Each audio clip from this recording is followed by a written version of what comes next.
Bismillahirrahmanirrahim. Gidan ɗan Liti. Babi na 93. Kar ku manta da like, comments, and gode. A ce duk abin da ya ado ne, ita kuma mace ita ce mai laifi, ko da kuwa sau ɗaya ta aikata zina ba. Bayan doguwar nasiha suka yanke jibi za su je ƙauyenku, a nema min aurenki. Wataƙila ma idan muka sami yanda muke so, a ranar za a ɗaura mana aure. Tsallen murna Ani da Bili suka saka, daga baya kuma Bili sai ta fashe da kukan farin ciki. Ani lallashinta ta wi tana yi mata bidiyo tana faɗin, yau ranar farin ciki ce, dole na ajiye bidiyon nan don tarihi. Allah ya sanya alkhairi ya sa albarka, ya nuna mana ranar aurenku da rai da lafiya. Amin Ana. Allah ke ma ya dube ki da idanun rahama, ya kawo miki miji na gari. Amin ya Allah. Daga haka suka zauna suka dinga hira. Karfe 10 na yi mana ya musu sallama suka rufe shago, suka tafi gidan, cike da farin ciki. Bayan kwana biyu iyayen man suka shirya cikin shiga ta alfarma. Kasancewar shi cikin zuri'ar manya masu hannu da shuni. Motoci 5 ne masu tsada suka tafi nema man auren Bili. Motar man ce ke gaba, kasancewar shi ya san waje, da haka sai suka sanya shi zama musu dan jagora. Tun kafin su isa Bili ta sanar da iyayenta, har ta ce za ta turo kuɗin da za a tarbe su da kyau.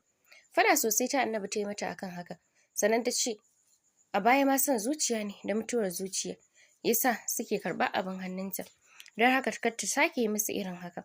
Haƙuri Bili ta bata ta kashe waya, jikinta na mazari, tsabar murna. Sai kai da komawa take yi, tana tunanin ya abubuwa ke wakana a can. Ani kuwa sai dariya take yi mata, kafin daga ƙarshe mana ya kira Bili yana murna, ya sanar da ita iyayenta sun bashi ita, su kuwa sun bayar da kuɗin sadaki. Mahaifin Bili ya kirawo ƙannen shi da yayin shi biyu, aka ɗaura auren. Sakin wayar Bili sai a gado ta yi sujjada, tana yi wa Allah godiya. Ko da ta ɗago ma bata bi ta kan wayar ba, hannayenta kawai ta daka, tana ta ɗaga tana ta zabga Allah kirari da godiya. Bata sauke hannayenta ba har sai da ta ji babu wasu kalamai da suka rage a bakinta. Sannan ta zauna jiki a sanyi. Ani kuwa duk abin nan da Bili ke yi, ashe tana tsaye tana yi mata bidiyo. Sai da ta gama ɗaukanta sannan ta ajiye wayar ta tafi da gudu, suka rungume juna suna murna. Hamdala suka dinga yi tare da fatan samun zaman lafiya. Kwanan Momi 11 a gidan Malam. Gaba ɗaya ta sauya, ta rame ta yi duhu sosai saboda wahala. Idanunta sun yi ciki sosai, haƙoranta sun bayyana a waje fiye da da. Nan da nan Suwaichiyar ta koma Hadizan ɗan Liti, ta ƙauyen ba mugu. Banda hips ɗinta, tabbas da babu abin da zai hana su zubewa. Tsugunne take gaban Malam tana hawaye cikin dakewa ya ce, ki daina roƙona don ban amince miki zan yi ki je gidan tsoffin surukanki ki ga ɗanki ba. Idan su suna da hankali ai sun san inda uwar ɗan take ko? Me zai hana su kawo miki shi? Sai ke ce za ki je wajen gidansu? Hadiza, kina neman ki dinga karya min dokokin da na gindaya miki a gidana. Ba na so ina faɗa miki ba na so. Da Allah baban Bukari, ka bari na je, na yi maka alƙawarin ko awa 1 ba zan cika ba. Zan dawo. Kewar ɗana za ta yi ajalina.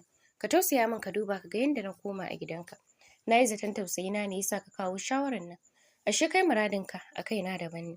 Ke dalla rufe min baki ya ishe ki haka. Ki san asarar da na tafka kuwa tun da na aure ki? Idan ba ma tsananin tausaya mikin da na yi ba, ai da ba zan aure ki ba. Ina ji ina gani babu tauraron arziki ko ɗaya a tsakaninmu. Ke ba haihuwa zan da ke ba. Ke ba kuɗi zan samu ta dalilin aurena da ke ba. Gaba ɗaya babu wani haske, sai duhu da asara. Shine zaki zo kina faɗa min maganar banza a nan? Tashi ki bace min da gani kafin na wulaƙanta ki. Cikin kuka Momi ta miƙe za ta fita. Da kallo ya bi ta yana jin tsaki. Dole ma ya gaggauta rabuwa da ita, don kuwa babu wani arziki a cikin aurensu da zai sa ya ci gaba da riƙonta. Jikin nata da yake kwaɗayi ya duba ƙasa, ya gano idan ya ci gaba da mu'amala da ita zai ci gaba da tafka asara kala-kala a dukiyar shi. Da haka tun da ya kusance ta sau ɗaya, yana ji yana gani tana gilmawa ta gaban shi, ba shi da halin binta. Kwada ta koma ɗakin ta gado ta faɗa ta rusa kuka. Iya ƙarfinta, da dama da ta sani babu wanda bata yi shi ba. A wannan lokaci, ji take kamar ta fito da zuciyarta, ta manna mata ƙanƙara, ko za ta daina zafin da take yi mata. Rashin hankali da rashin sanin ciwon kai ya ja ta yakice yaro ta yaye shi a lokacin da yake da buƙatar ta. Gashi yanzu soyayyar shi da tausayin shi na neman illata ta. Tunda ta ji Inna Laminda ta karɓe shi kuwa, nutsuwa ta yi ƙaura daga gare ta. Tabbas idan har suka karɓe shi, ta san ba za a sake bata riƙon shi ba. Don kuwa ta san a yanda Inna Laminde ta tsani ta tsane ta ba za ta so jikanta ya zauna a hannunta ba, balle ya agolanci a wani gida. Tana tsaka da kukanta Mairo ta shigo da garin masara a wata jirgegiyar ƙwarya, tana wani taunar cingon kamar irin karuwar Lagos ɗin nan. Dire ƙwaryar ta a tsakar ɗakin Momi tana yatsuna ta ce, to a koki sai a fito a ɗora sanwa tunda ba a kanki aka fara haihuwa ba. Yo ɗaya ma wata tsiya ce har da zaki cika mana gida da ihu sai ka ce kin haifi taron idi. Kafin ta juya ta bar ɗakin Momi ta yi sufa ta dira akan ƙwaryar garin ta hau tsalle. Gari na tashi sama yana zubewa ƙasa. Daga ƙarshe ta duka ta ɗauki ƙwaryar ta yi wurgi da ita a tsakar gidan. Turaren Mairo ta damfara ta da ƙasa. Ta yi ruwan cikinta. Malam na sanya takalmin shi daga ƙofar ɗakin Mairo. Ya ga an wurgo ƙwaryar gari waje ta zube. Ihun Momi kuwa shine ya sanya shi fitowa daga ɗakin tun farko. Da haka bai ƙara sa sanya takalmin ba. Ya baza mu ɗakin. Momi da ke ta dukan Mairo har da cire mata kitso guda ɗaya da ya tsufa ya ci duniya. Kuka Mairo take yi tana kiran Allah ya isar mata a je a taimake ta. Amma babu mai ƙarfin gwiwar isa ɗakin Momi. Sahara ce ta riga Malam isa ɗakin. Ta yi kan Momi tana faɗin subhanallah. Amarya me yake faruwa haka? Yi haƙuri ba halinki bane wannan. Idan kika daka ta rashin kunyan Mairo kullum sai kun yi hayaniya a gidan nan. Shi yasa ba su ga maciji da Asabe. Cikin haki Momi ta ce, ni illata ta zan yi idan ta ce za ta shiga gona ta. Yanzu ma ba zan bar ta ba sai na shata mata billan da Malam bai taɓa yi mata ba duk da kiraken shi. Jiyi Momi ta yi ta warto wukar da ke hannun Tsahari. Duk warin albasa ke tashi a jikin wakar albasa. Albasa take yankawa. Za ta yi wa Malam farfesu. Ta ji ana rikitibar faɗan ta shiga a guje. Malam ya ƙarasa ya amshe wukar ya wurgar a waje. Sannan ya fisge Mairo da ta shashaka a hannun Momi. Banda tari da numfashi babu abin da Mairo ke yi. Momi ko sake kai mata duka take yi. Amma Malam na tarewa. Ganin faɗin ya ƙi rabuwa ne ya sanya shi hartsila Mairo waje. Ya rike Momi ya wurga ta saman gadon. Kuka ta fashe da shi tana so ta yi masa bayanin abin da ya faru. Cikin fushi da ɓacin rai shi. Ba na son na ji komai. Haka kawai ina tare da Mairo. Taurarin mu sun haɗu ina samun arziki ta dalilinta. Ki zo ki naka samun ita. Bayan ke ba tauraruwar arziki na bace. Hadiza ki tattara naki na sake ki saki biyu. Ba zan iya ci gaba da zama da ƴar ta'adda mai faɗa da wuƙa ba. Dama haka kike? Haka ke hauka cewa idan ana faɗa da ke? Haka kawai ina zaune wata rana na ɓata miki rai. Ni ma ki hallaka ni. Irin yadda kika yi wa tsohon mijinki. To ba zai yiwu ba. Maza ki tattara ki bar min gida. Kin yi iddira ɗakin tsohuwarki. Momi rasa me za ta yi? Shin murna za ta yi an sake ta? Ko baƙin ciki za ta yi? Tunda ta riga da tun sayin yawaran ta za ta yi haƙuri. Ta zauna ta yi zaman aure a gidan Malam. Tsakaninta da Allah. Yanzu ina ta nufa ya sake ta. Kwashe kayanta take cike da sanyin jiki. Tsare na tsaye tana salati. Don kuwa ba ƙaramin mamakin sakin da aka yi wa Momi ya bata ba. Nan take ta tuna yanda ya dinga yanka masa gargaɗi akan auren Momi. Har hakan ya sa Mairo yin yaji ta bar gidan. Da ƙyareji ya biyo bikonta ta dawo. Lallai lamarin soyayyar Malam da Mairo sai a bar ta kawai. Jinjina kai ta yi sannan ta ƙarasa gaban Momi ta ce, ki yi haƙuri Hadiza. Haka rayuwar aure ta gada dama. Duk daren daɗewa in dai an ɗaura shi to za a wayi gari ya mutu. Ko saki ya shiga tsakaninka da miji, ko miji ya mutu, ko matar ta mutu, ko miji ya ɓace a neme shi a rasa, ko kuma mace ta ɓace a neme ta a rasa. Da haka ki gode wa Allah a duk halin da kika tsinci kanki. Allah ya baki wanda ya fi Malam alkhairi.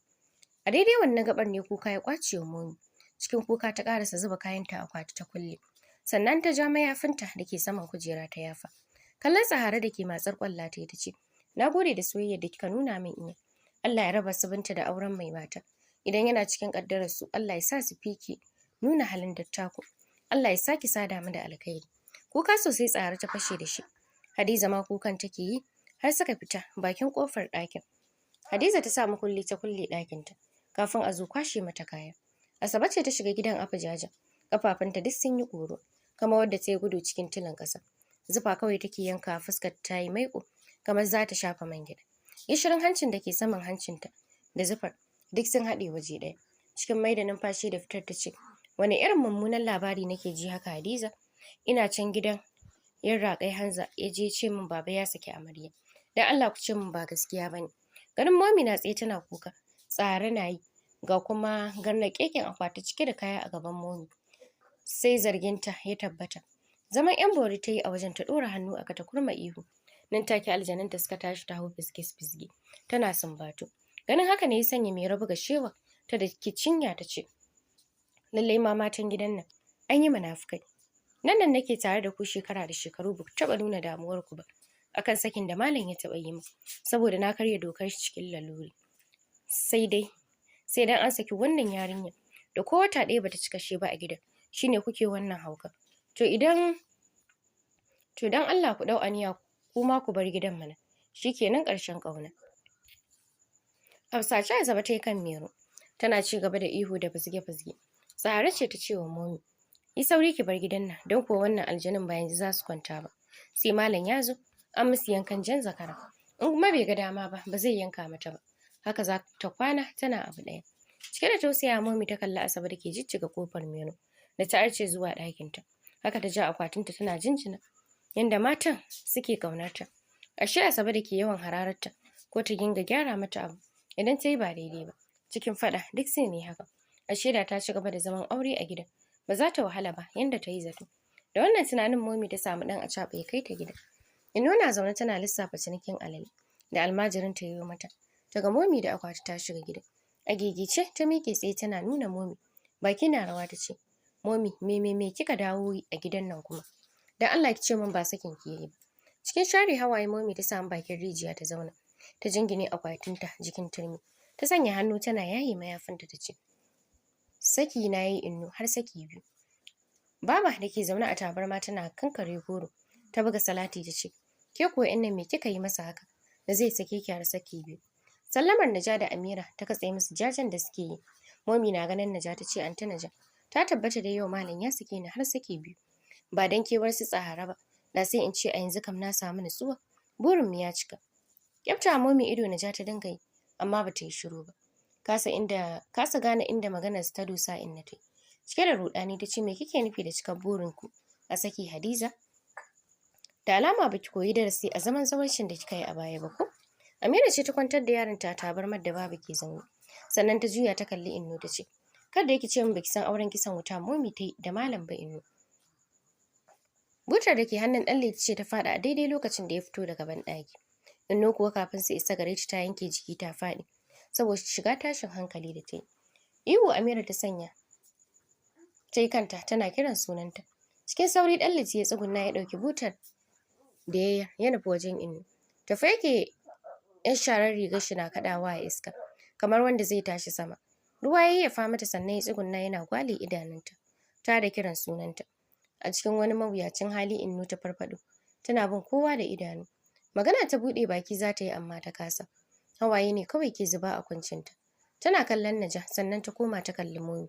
Cike da masifa Amira ta ce, wai dama kuna nufin ba ku sanar da Inno ba auren kisan wuta kika je a gidan malam ba? Sannan Momi ina shawarar da na baki. Ashe ba za ki iya fawwala wa Allah lamarin ki ba. Ki haƙura ki zauna a ɗakin ki tunda daidai misali gidan malam kowa ya shaida babu yunwa babu takura. In ji uban waye ya ce babu takura.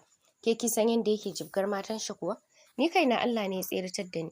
Wataƙila da idan ya yi min wani duka ba za ku gane ni ba. Sannan a zaton ki idan na sanar da Inno auren kisan wuta zan je na yi. Za ta bari ne? A kullum ita ba ta da burin da ya wuce na mu matsa a gabanta ta samu sarari. Ta yi yadda take so. Don haka kar ki ƙara yi min tsawa a kan idan ba haka ba. Me za ki idan na ƙara yi miki tsawa? Ki fa bar ki ji ni ba tsoron ki nake ji ba. Ɗan Litinin ya miƙe a gaban Inno yana sharar ƙwalla ya ce tabbas biri ya yi kama da mutum. Ni dai na jima ina mamakin dalilin da zai sa uwata auren boka. Ashe wata ƙullalliyar ko ƙulla. Naja kin ci amanar zumunci. Kin cuce ni, kin cuci 'yar uwarki da ta baki amana da yadda. Tun ban saurara.